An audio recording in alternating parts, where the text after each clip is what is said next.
Bienvenue dans la suite de notre série actuelle consacrée au nom de Jésus, en nous concentrant sur les évangiles, afin de mieux connaître Jésus, l'évangile selon Luc. Plus précisément, nous arrivons au chapitre 1 et 2 de Luc à présent. Luc commence son évangile par des récits liés à la naissance du Christ, mais bon nombre de ces récits ne sont pas très connus du lecteur contemporain.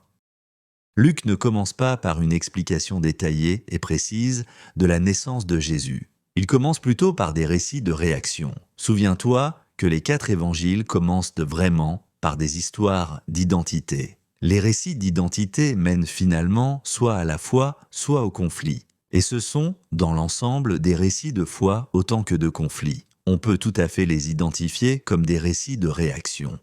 Nous arrivons donc maintenant au chapitre 1 et 2 de l'Évangile selon Luc, et nous lisons une série d'épisodes que j'aime appeler des récits de réaction. Élisabeth sait que quelque chose se passe, et elle suggère aussi, dans sa réponse, que ce qui se passe est exactement ce que nous attendions. Quand nous arrivons au Cantique de Marie dans l'Évangile selon Luc, chapitre 1, verset 46 et les versets qui suivent, elle chante Dieu mon Sauveur. Mais la question logique est, à partir de quelle source exacte ? En poursuivant dans le chapitre 1er, verset 67, dans les versets qui suivent de Zacharie décrivant en détail la signification de la naissance de son fils, Jean-Baptiste dit « Il nous a visités, Dieu nous a visités. Nous nous souvenons du nom de Matthieu, Emmanuel, Dieu avec nous. Dieu nous a visités pour la rédemption. » La corne du salut, le salut de nos ennemis. Mais encore nous nous demandons, sauvés de quoi ? Dans le chapitre 2 de Luc, verset 11 et suivant, les anges déclarent qu'un sauveur est né, le Christ, le Seigneur, et ils annoncent l'arrivée de la paix. Plus tard, dans le chapitre 2, verset 30, les paroles de Siméon sur la rédemption. Nous louons Dieu pour la paix qui règne et pour le salut que ses yeux ont vu. Et enfin, Anne, la prophétesse au chapitre 2, verset 38, parle avec gratitude. Et le texte précise clairement qu'elle s'adresse à ceux qui attendent la rédemption. Avez-vous vu le thème commun ? Avez-vous remarqué le fil qui traverse toutes ces histoires de réaction ? Le salut. Dieu est avec nous. Il existe maintes façons de décrire ce salut. Paix, rédemption, sauvetage et la restauration des relations. La corne du salut. Le salut contre nos ennemis, et Jésus est nommé, et Dieu est avec nous aussi. Dieu est ici, alors que Jésus porte son nom. Nous avons appris que l'heure est venue, et qu'il est temps de recevoir le salut. Juda et Judée, tout Israël attendait, et il est temps du salut. Le peuple attend avec une espérance ferme et durable. Pourquoi attendent-ils donc ? Quelle est l'histoire qui se cache derrière tout cela ? Et pourquoi exactement ? Ces questions nous ramènent à l'Ancien Testament, et plus précisément à l'Exode. Souvenez-vous que nous avons dit que comprendre les noms de Jésus commence vraiment souvent dans l'Ancien Testament. Le peuple, comme nous le lisons dans Jean chapitre 6, attend un nouveau Moïse.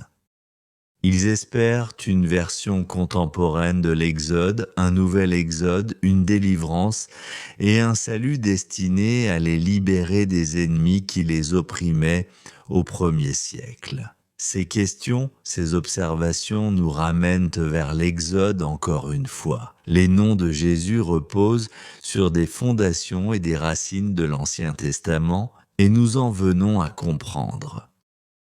Pourquoi Jésus est le nom tout à fait parfaitement adapté pour celui qui vient comme sauveur, car il sauvera son peuple de leurs péchés. Nous apprenons pourquoi ils l'attendent encore avec immense patience. En parcourant brièvement l'Exode, nous pourrions commencer dans l'Exode 2, à la toute fin du chapitre. Le peuple a été profondément opprimé et il crie au secours, et Dieu écoute, et Dieu prend soin d'eux et promet de venir. Lorsque Dieu parle à Moïse dans le chapitre 3e, plus précisément au verset 8, il déclare « J'ai entendu, je suis descendu pour être avec eux, mais je suis venu pour les délivrer, pour les secourir et pour les faire sortir de leur captivité. » Cette rencontre entre Dieu et Moïse est répété au chapitre 6 avec une tournure voisine dans les mots employés. Une conversation suivie des plaies qui accompagnent la délivrance, et dans l'Exode 14, alors qu'il s'approche de traverser la mer Rouge, nous notons la formulation des versets 13 et 14. « Maintenant vous verrez le salut du Seigneur et ferez l'expérience de sa délivrance. » Que chante-t-il après avoir traversé la mer Rouge et l'Exode 15 ? Le Seigneur est devenu mon salut et mon Dieu, et maintenant je vois.